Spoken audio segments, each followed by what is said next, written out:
13h sur TV Finance, l'heure de l'ouverture des marchés. On regarde l'indice ce matin, parisien ce matin avec Antoine Quezada. Bonjour Antoine. Bonjour. Vous êtes trader, formateur et coach. Alors, qu'est-ce que ça donne l'indice parisien ce matin? On a eu comme des fortes variations ces derniers jours, à la baisse et puis à la hausse hier, plus de 1% de hausse. Absolument. Donc là, il est 9h. Ça n'a pas encore coté, ça ne va pas tarder. Donc, d'après les futurs, on devrait être à peu près stable. Voilà, on a ouvert à plus 0,09% à 6636 points, c'est-à-dire 5 points de plus que la clôture d'hier.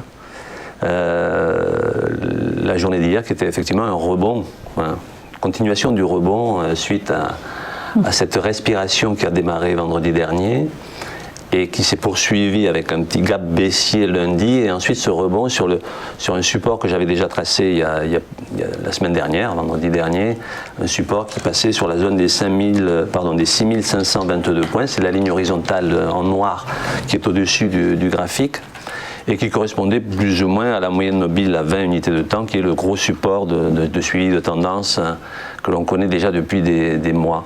Donc ce support a tenu, on a eu ce rebond, avant-hier, on a respiré, puis la journée d'hier, bon bref, on est toujours sur cette très belle tendance haussière.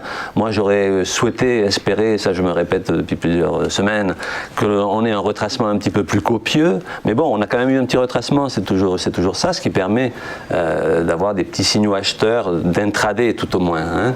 Pour ce qui est du plus long terme, rien n'a vraiment changé, si ce n'est que, bon, pour le moment, je dirais que le plus haut de vendredi dernier, donc les 6687 points, seront un plus haut momentané, c'est-à-dire qu'on va très certainement, dans les jours qui viennent, retoucher ce sommet, mais on risque de coincer comme tout sommet précédent, en tout cas pour quelques jours tout au moins.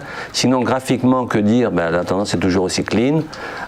J'ai rajouté ici un support en dessous du support qui était déjà tracé la semaine dernière, dans l'hypothèse où, mais ça n'est pas du tout fait, dans l'hypothèse où on viendrait à enfoncer le plus bas donc, de lundi dernier, donc le plus bas qui est à 6512 points. Si on venait à casser ce support, on validerait une petite figure en double sommet, bon, de court terme, qui à ce moment-là aurait toutes les chances de nous ramener sur le support inférieur, qui est donc à 6412 points, c'est-à-dire 100 points plus bas. Donc que dire? Pour la séance d'aujourd'hui, on est à peu près flat, comme on vient de le voir, à peine supérieur à la clôture d'hier.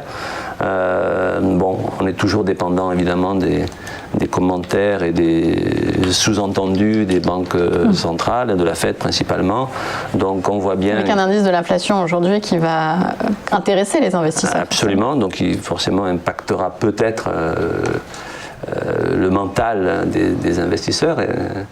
Bon, ce fameux appétit pour le risque dont je me moque souvent, vous le savez, on se vérifie à chaque fois, dès qu'on a un petit peu peur, hop, tout de suite on reprend ses billes, on rentre à la maison, et puis dès que ça va mieux, dès qu'on nous a rassurés, on y va. En fait, c'est très caricatural, mais ça traduit bien d'ailleurs ce qui m'a intéressé dans l'analyse technique, puisque c'est le reflet du comportement des investisseurs. En fait, c'est de l'analyse comportementale, c'est bien ça.